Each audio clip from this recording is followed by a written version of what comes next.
A blessed day, brethren. May I request everyone to please stand to give reverence and respect to our great God and His Word. I would like to read Galatians in chapter 5, verses 22 and 23. But the fruit of the Spirit is love, joy, peace, patience, kindness, goodness, faithfulness, gentleness, and self-control. Against such things, there is no law. May the Lord bless the reading of these scriptures. Let us pray. Our loving God, we joyfully and humbly come unto you this morning for giving us once again, Lord, an opportunity not only to have our fellowship with our fellow brethren and a fellowship with you, but of course, Lord, to nourish our spiritual selves. Thank you for guiding us for the past days, and thank you for all those successes, those ups and downs in our lives. This manifests really that you are good in our lives. Thank you so much, Father God, for the opportunity in knowing you, to have faith on your Son Jesus, for us, Lord, to enjoy this life on earth and life soon in your kingdom. And so, Lord, prepare then our hearts, our mind, ourselves to listen on your word. May the power of your Holy Spirit, Lord, work within us. Thank you so much. And this is our prayer. In Jesus' mighty name, amen and amen. You may now be seated, brethren. Once again, good morning po sa inyong lahat. Nagagalak po akong magbahagi muli ng kanyang mga salita. And I do believe with this platform ay nakakarating pa rin ang Panginoon. And it's my joy. Ako po ay galak na galak to share with you about His Word. Na kahit man our wish, our prayer ay nandyan na po kami, pero ang kagustuhan pa rin ng Panginoon ang siyang manaigan. So, brethren, hindi ko na po patatagalin as stated with our program for this year. May we radiate holiness for the third quarter of this year, of this calendar year. May we radiate holiness. And I think we are now on the second to the last Sunday of this quarter, because it's now September 22, right? September 22. At naniniwala po ako na patuloy po na lumalago po tayo on our holiness. Amen? Okay, purihin po ang Panginoon. And again, our theme for this month, 2 months actually, keep in step with the Holy Spirit. And the topic given me is focused on gentleness. So, keep in step with the Holy Spirit through gentleness. So, isang step, again, ulitin ko lang, second to the last fruit. Okay? So, we have self-control as the last part of it. Now, gentleness begins at home. Do you believe in this? Gentleness begins at home. All the time in my classes at Values Education here in the Philippines, palagi kong sinasabi sa aking mga estudyante, all learnings that you have in your life starts at home. Agree, disagree, sabi ko sa kanila. Yes, sir. The first ever teacher of a child is the mother. And so, this virtue, this trait that we have, gentleness, nag-uumpisa po ito sa loob ng tahanan. Whether we like it or not, accept it or do not accept it, this is a reality. Gentleness begins at home. Kaya naman, andun sana yung tuloy-tuloy na connection. There must be a constant connection with each one of the members of the family. Connecting our gentleness to them. Of course, communicating also gentleness sa mga maliliit na mga bata. We can communicate to them gentleness by showing to them how to become gentle. And of course, that gentleness must be in a constant way. Yes, there must be consistency in showing gentleness unto these little young ones, in order that gentleness really will manifest in our Christian lives. Now, gentleness is much needed in Christian living. We live in a society that is becoming increasingly aggressive, uncaring, and insensitive to the feelings of others. And so, as a Christian, napakaganda mga kapatid, that we,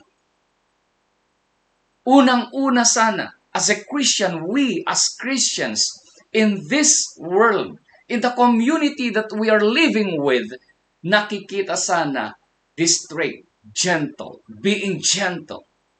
Now, what is the advice or exhortation of the Apostle Paul to young Timothy? And the Lord's servant must not be quarrelsome, but must be kind to everyone, able to teach, not resentful.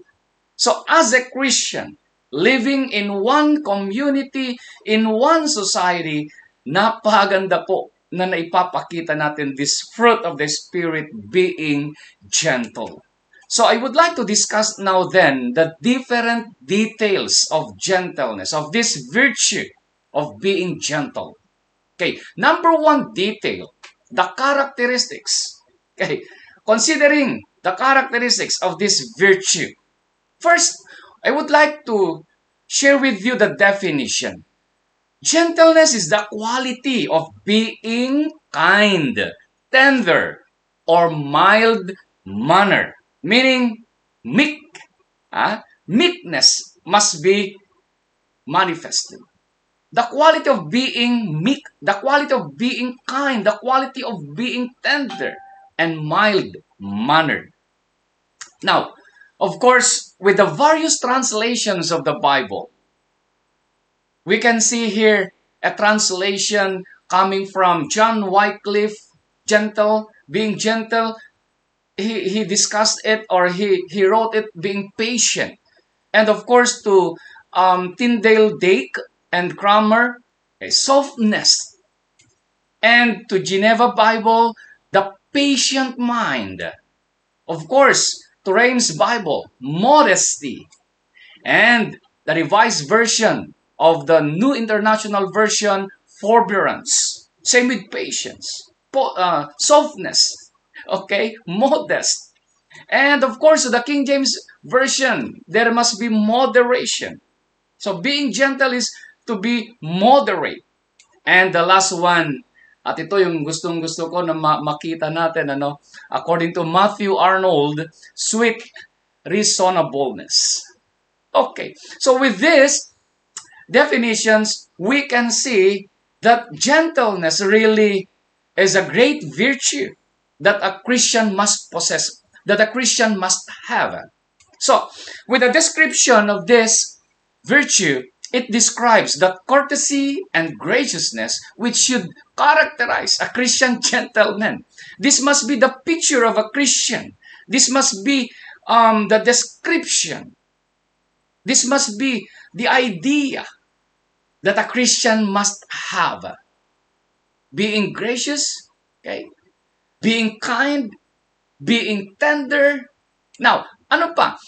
The term indicates something of the power of yielding. You are submitting, committing to an ability, giving way to the wishes of others. The poise of soul which enables one to sacrifice his own rights, not by necessity, but out of generosity and sympathy. So, nakita nyo, no? You are giving up everything, yielding to the wishes of others, not ours. So, that is gentleness. Napakahirap man na gawin But according to this description and definition, we need to surrender and to submit to the wishes of others. Meaning, gentleness is the spirit that enables a man to bear injuries with patience and not demand all that is rightly his due for the sake of peace. Gusto mo bang maging maayos, mapayapa ang lahat? Okay. You need to surrender everything for the sake of your fellow. Kaya napakahirap somewhat this gentleness ay binibigyan niya tayo ngayon ng burden, na pahihirapan tayo. But because this is one of the fruit of the Spirit, we need to submit like Jesus did when he was on his earthly ministry. So, again, mahirap man, but if we have the Spirit in us, kayang-kaya yan. Now, detail number 2. To deepen our knowledge with regard that virtue, the characteristic of gentleness, may we now have this detail number 2, the criterion of this virtue. So when we say criterion, these are the principles or standards. So according to the writings of the Apostle Paul in Philippians in chapter 4 in verse 5, let your gentleness be known to all men. The Lord is at hand. Wow, the Lord is at hand. So let's apply gentleness. So this principle, this standard is very important then to consider in our lives. Because the Lord is at hand. Meaning, malapit na. The coming of the Lord is at hand. Let us be gentle to all men.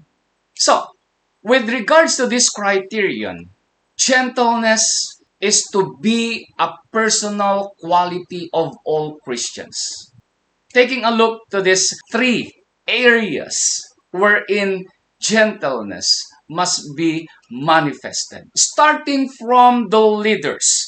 1 Timothy in chapter 3 in verse 3. What do we have in this verse? A leader must not be a drunkard, not violent but gentle, not quarrelsome, not a lover of money. So, once again, to become a leader of an organization, to become a leader in the church, this leader must be gentle, not violent, not quarrelsome, not a lover of money. How about those people who are teaching? Those people who are considered teachers. In 2 Timothy in chapter 2 verses 24 to 26 it says, and the Lord's servant must not be quarrelsome, but must be kind to everyone. Okay, remember that word? Okay? Kind to everyone. Able to teach, not resentful. Opponents must be gently instructed. Again, as teacher, opponents must be gently instructed in leading them to a knowledge of the truth, and that they will come to their senses and escape from the trap of the devil, who has taken them captive to his will. So, being a teacher, being a leader, this must be the trait that we must possess to become gentle, to wear all these virtues for people to be led to their Lord and Savior, Jesus Christ.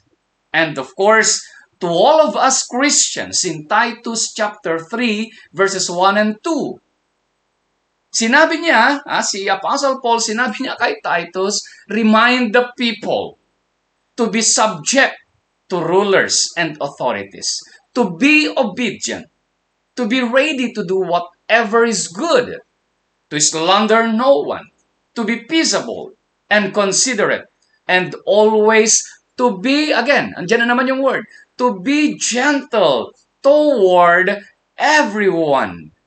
So napakaganda po na maintindihan natin ngayon these principles and standards will help us, will lead us to a better life, becoming like Jesus Christ. Amen?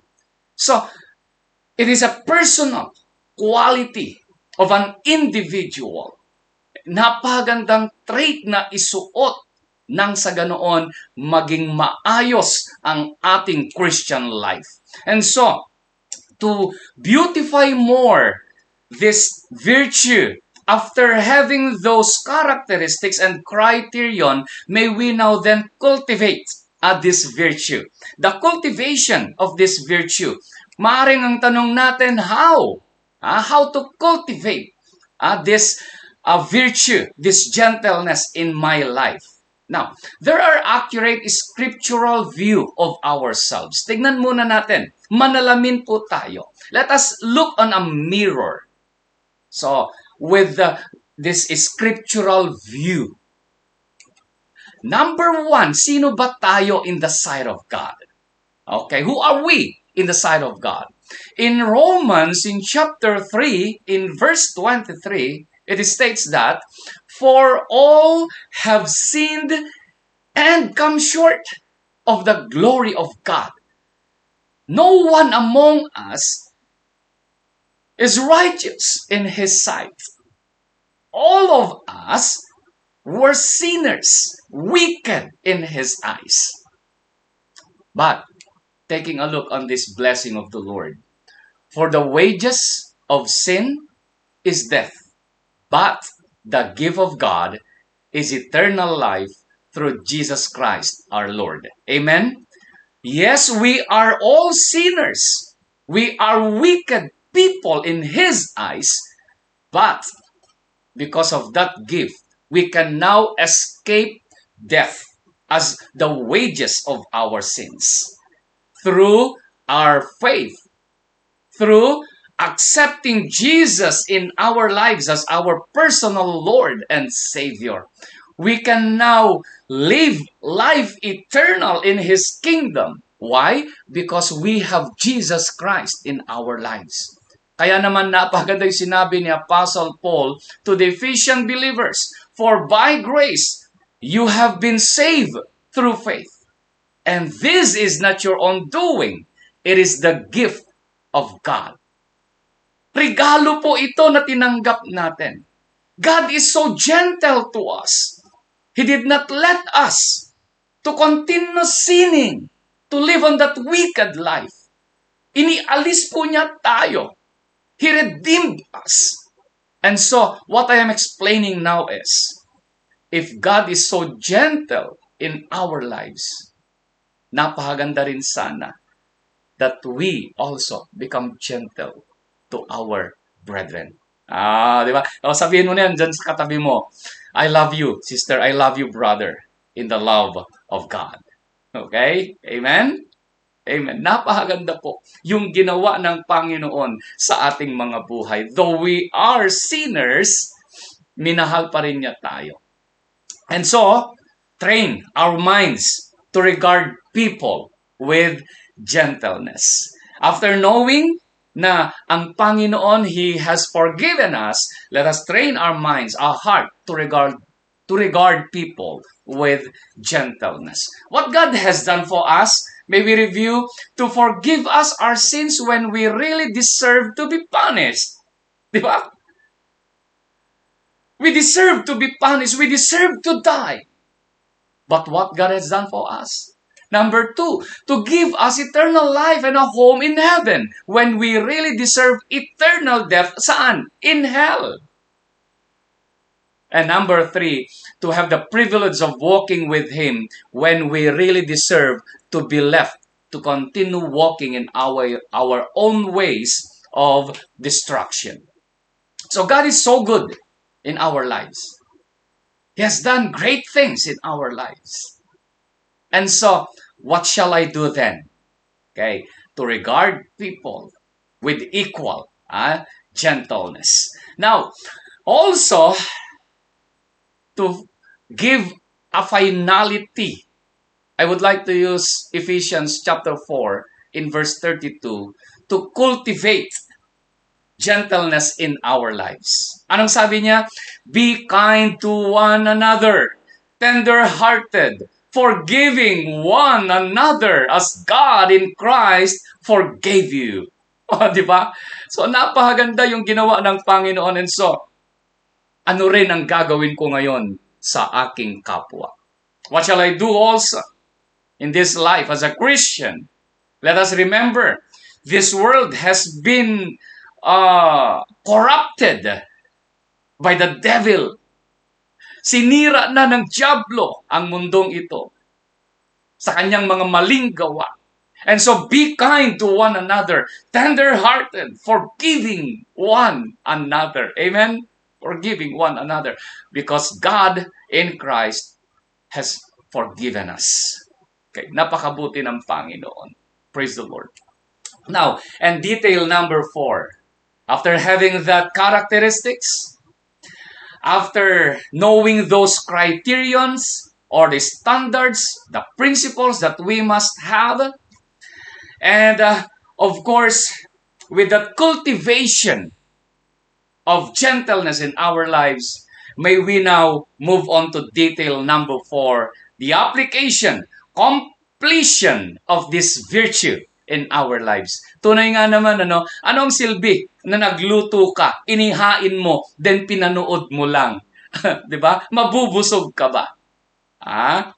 So the completion of this virtue. Okay, completion number 1 in serving God and serving others. This is what we call horizontal and vertical services that we can offer to God. Of course, let us remember this. Kung anong ginawa mo sa iyong kapwa, ginawa mo na rin yan kay God. Yes? So, in serving God and others, we were gentle among you. Ito yung sinabi ni Apostle Paul to the Thessalonian believers. We were gentle among you, even as a nurse cherishes her children. Wow! Di ba? Ganito ba tayo? So, in the ministry of the church, I would like to share you this. A ministry characterized by gentleness is a ministry that will edify people and provides a good environment for spiritual growth. So, once again, to you leaders of the Church of Christ at Canada, saludo po ako. I salute everyone for those ministry that you are doing. And I do hope that sometime ay makapagtatrabaho rin kami sa inyo. So a ministry characterized by gentleness is a ministry that will edify people, helping these people to grow and providing a good environment for them to enhance, to uplift their spiritual selves. Kaya po, may program na sinasuggest po si Brother Joshua, the chairman, na mangyari ay magkakaroon po ang church ng discipleship training, edifying people for a certain ministry. So, napakaganda po niyan. Also, I've heard that after the baptism, sa mga bagong baptized po, my congratulations to all of you. Purihin ang Panginoon for that decision that you have made. Napakagandang decision po yan in life. And my congratulations to all of you. At may follow-up po na Bible study. I've heard somewhat si Brother Bong ang nagbibigay nito. Again, my congratulations to all of you leaders who are doing this great job for the Lord. Edifying people, providing good environment for spiritual growth. Kaya nga, parang gusto ko nang lumipad to work with you also, brethren, in your church. So, ipagpatuloy po natin ang gawaing ito. Then also, completion number 2, application number 2, in dealing with our loved ones. Kumusta po yung relationship ng family?